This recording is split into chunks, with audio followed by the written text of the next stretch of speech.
আসসালামু আলাইকুম বন্ধুরা। আজ আপনাদের কাছে ছাদ বাগানের যে গুরুত্ব সেটা তুলে ধরব।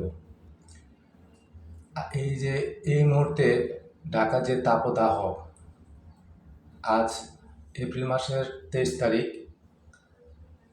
ছাদ বাগানের আশেপাশে দেখবেন যে ছাদের আশেপাশে প্রচণ্ড তাপ। আর এই মুহূর্তে আমি কিন্তু খুব সুন্দরভাবে আমার গাছের নিচে বসে আছি ছাদ বাগানে। পাশের বিল্ডিংয়ের যে ছাদের যে তাপমাত্রা, ওখানের থেকে এখানে মিনিমাম 2 ডিগ্রি কম আছে। হালকা বাতাস, খুব সুন্দর পরিবেশ। আমরা যে শুধু ছাদ বাগান ফলের জন্য করি বা ফুলের জন্য করি তা কিন্তু নয়। হ্যাঁ, আমরা বিভিন্ন ধরনের ফল পেতে পারি, ফুল পেতে পারি। এই যে আমগুলা দেখেন কত সুন্দর দেখতে, খেতে অনেক সুন্দর। তারপরে ফুলের বাগান করি অনেকে, ফুলও পাই।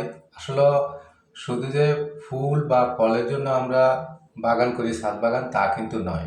ঢাকা শহরের যে তাপমাত্রা, এই তাপমাত্রা নিয়ন্ত্রণ করতে বা সূর্যের আলো থেকে রক্ষা পেতে আমাদের অবশ্যই ছাদ বাগানের উপর গুরুত্ব দিতে হবে। আর তা না হলে আস্তে আস্তে ঢাকার বাসের অযোগ্য হয়ে পড়বে। হ্যাঁ, হয়তো আপনারা বলবেন যে আমি একা ছাদ বাগান করলে কি সব সমাধান হবে? না, তা হবে না, ঠিক আছে। কিন্তু আমার থেকে আমার নিজের যে উদ্যোগ, নিজের যে দায়িত্ব, সেটা আমি পালন করি। আমার দেখা হয়তো আরেকজনও পালন করবে। আমাদের সবারই উচিত আমাদের দায়িত্ব পালন করা, ছাদ বাগান করা। এখানে আমরা শুধু ফলের জন্য বা ফুলের জন্য না, আমরা যদি ছাদে আসি, একটু অক্সিজেন নেই, ভালো লাগবে, ফ্রেশ অক্সিজেন বুক করে নিঃশ্বাস নিতে পারবো, ঠান্ডা বাতাস হালকা। আর আরেকটা জিনিস আমাদের খেয়াল রাখতে হবে, আমাদের সন্তানের ব্যাপারটা। আমরা সন্তানরা যদি সারাক্ষণ মোবাইল ফোন নিয়ে ব্যস্ত থাকে, যদি একটা বাচ্চাকে একটা বাগানের দায়িত্ব দেওয়া হয় বা আমার সন্তানকে যদি একটা বাগানের দায়িত্ব দেওয়া হয়, ছাদ বাগান, তাহলে তারা প্রতিদিন কিছুটা সময় হলেও আসবে বাগানে, বাগানের যত্ন নেওয়ার জন্য।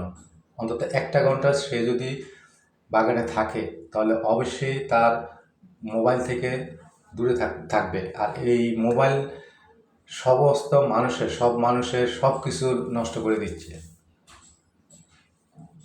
বাচ্চাদের মানসিক বিকাশ, বিভিন্ন শারীরিক সমস্যা দেখা দিচ্ছে শুধু এই মোবাইলের কারণে।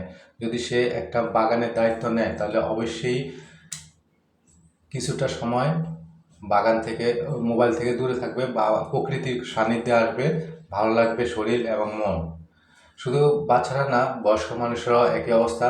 প্রতিদিন যত্ন করে একটা সময় বাগানে আসেন, ছাদ বাগানে আসেন এবং যত্ন নিন। দেখবেন আপনি শারীরিক মানসিকভাবে অনেকটা ভালো অনুভব করতে পারবেন। আপনার বাচ্চাদেরও অনেকটা ভালো অনুভব করতে পারবেন। এবং ঢাকার শহরে যে তাপমাত্রা, এই তাপমাত্রা নিয়ন্ত্রণ করতে কিছুটা হলেও আপনার সাহায্য পাবে। আপনার দায়িত্ব পালন করুন। ছাদ বাগানের অনেক গুরুত্ব আছে। তো আজ এই পর্যন্ত বলতেছি।